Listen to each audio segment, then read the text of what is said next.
तो ये हैं अनिल अंकल जी, आज छठ पर्व का उपवास किए हुए हैं। तो अभी जाएंगे दंडवत प्रणाम करते हुए छठी मैया के घाट पे। तो बताइए अंकल जी, आप छठ पर्व के त्योहार के बारे में क्या कहना चाहते हैं? देखिए मंजू जी, आपका जो चैनल है मंजू जर्सी ब्लॉग, मैं आपको धन्यवाद देना चाहता हूँ। देखिए, छठ पर्व जो है यह लोक आस्था का पर्व है। इसमें लोगों को विश्वास है, तब ये पर्व जो है लोग मना रहे हैं। मैं आपको बता देना चाहता हूँ, यह एक ऐसा पर्व है जिसको लोग श्रद्धा पूर्वक करते हैं। फिलहाल अभी मुजफ्फरपुर में जो जेल है, सेंट्रल जेल, उसमें कल जानकारी मिला हमको कि वहाँ जो है सो कैदी लोग भी छठ पर्व मनाएंगे। और उस कैदी में सबसे बड़ी खुशी की बात हमको यह आया, उसमें ही मुस्लिम एक महिला और एक पुरुष भी छठ पर्व को मना रहे हैं।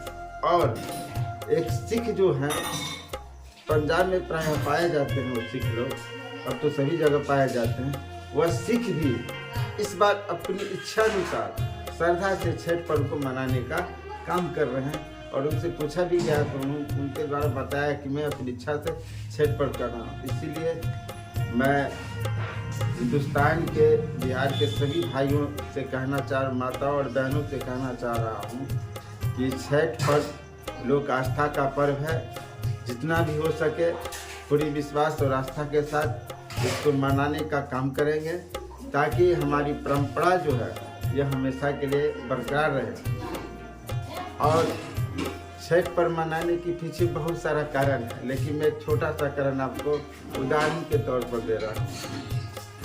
प्रियव्रत नाम का एक राजा थे, उनको कोई संतान नहीं था। ऋषि के द्वारा बताया गया कि आपको एक संतान होगा, आप एक यज्ञ कीजिए। यज्ञ करने उपरांत उसी प्रियव्रत राजा को एक संतान की प्राप्ति हुई, परंतु वह संतान मृत पैदा हुआ। प्रियव्रत राजा ने क्या किया कि उस मृत संतान को लेकर के वो श्मशान घाट में चले गए। श्मशान घाट में जाकर एकांत था और अपने बच्चे को गले लगाकर वो राजा रोने लगा। उसी क्षण एक सुंदर सा रथ पर सवार होके एक सुंदर सी कन्या प्रकट हुई। प्रियव्रत राजा ने पूछा कि हे देवी, आप कौन हैं? देवी ने कहा कि राजन, क्यों आप रो रहे हैं? तो कहा, देवी पहले आप अपना परिचय बताइए, तो मैं अपने रोने का कारण बताऊं। तो देवी ने कहा कि मैं खष्टी माता हूँ, जिसको हम छठी मैया के नाम से जाने जाता है। तो खष्टी माता हूँ और तुम्हारी विनती सुनकर तुम्हारे पास प्रकट हुआ हूँ, क्या है तुम्हारी दिक्कत? तो प्रियव्रत राजा ने कहा कि देखिए, मेरे पास जो पुत्र की प्राप्ति हुई वह मृत निकला और मैं इसको दाह संस्कार करने के लिए यहाँ लाया हूँ, अब क्या करूँ? तो खष्टी माता, जिसे हम छठी माता कहते हैं, छठी माता के द्वारा क्या किया गया, बच्चे को ले लिया गया और बच्चा जो है एक सुंदर सा दिव्य दृष्टि, सूर्य की तरह प्रकाश देने वाले बच्चे, एकदम दिव्य दृष्टि तरह बच्चा हंसता खिलता हो गया। जो बच्चा मृत था वो बच्चा हंसता खिलता आया। तो उस बच्चे को लेकर के खष्टी माता के आगे छठी माता लेके जा रहे थे। प्रियव्रत राजा ने कहा, ए माता, मेरे बच्चे को कहाँ लेके जा रहे हैं? तो माता ने कहा कि क्या तुम इस बच्चे लेना चाहते हो? तो कहा हाँ। तो खष्टी माता ने कहा कि एक बात है राजन, तुम जो है, एक बात मैं तुमको बताने जा रहा हूँ, अगर इस चीज को, अगर श्रद्धा पूर्वक आप कहीं भी रहेंगे, कहीं भी करेंगे, तो आपको यह बालक की प्राप्ति हो। जो 5 लोग होंगे, जिसे लोग बाजिन कहते थे, उसको पुत्र की प्राप्ति होगी। या जो भी सच्चे मन से, जो भी आस्था लोग रख करके पूजा करेंगे, उनकी आस्था को मैं पूर्ण करने का काम करते हो।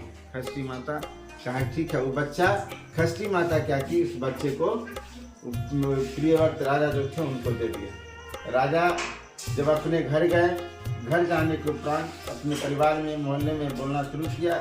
बोलने के बाद जो कुछ लोग उसने शुरू किया, तो उनके मोहल्ले के आसपास जो लोग शुरू किया, तो उस घर में 3 ऐसी महिलाएं थी जिनको पुत्र नहीं था, शादी का 10 साल हो चुका था। जब श्रद्धापूर्वक जब वह व्रत करना शुरू किए तो उससे पुत्र की प्राप्ति हुआ। जो लोग जिसकी कमी थी उन्हें कमी पूर्ण हो चुका।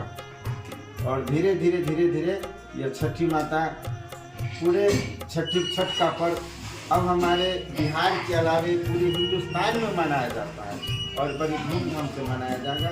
इसमें किसी प्रकार का कोई दिक्कत नहीं। और मैं सबसे बड़ी बात बता देना चाहता हूँ, ये छठ पर्व जो है, ये इसमें किसी पंडित की आवश्यकता नहीं है, समय का बंधन नहीं है। छठी पर्व जो है किसी भी तालाब में श्रद्धापूर्वक या अपने घर पे श्रद्धापूर्वक कर सकते हैं।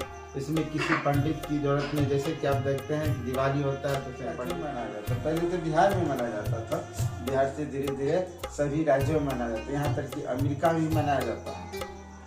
अब तो पूरा विश्व में ही मनने लगा, पूरा विश्व में ही मनाया जाता है। जैसे कि आपको हम बताएं, इसमें हिंदू मुस्लिम का ही फर्क था, लेकिन अब हिंदू मुस्लिम का ही फर्क हमको नजर नहीं आ रहा है। जैसे कि आपको मुजफ्फरपुर सेंट्रल जेल की बारे में बात बताए हैं, तो सेंट्रल जेल में देखिए 126 जो है 66 गो महिला का व्रत किया है और 64 पुरुष किया है। 126 जो है व्रत किया है, कैदी किया है। और अच्छा। कैदी किया वहाँ का कैदी सब 126 कैदी ने छठ पर्व का ईश्वर किया है मुजफ्फरपुर सेंट्रल जेल में।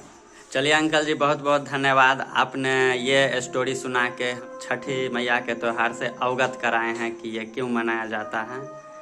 इसके लिए बहुत बहुत धन्यवाद। और छठी मैया आपका सारे मनोकामना पूरा करेंगे।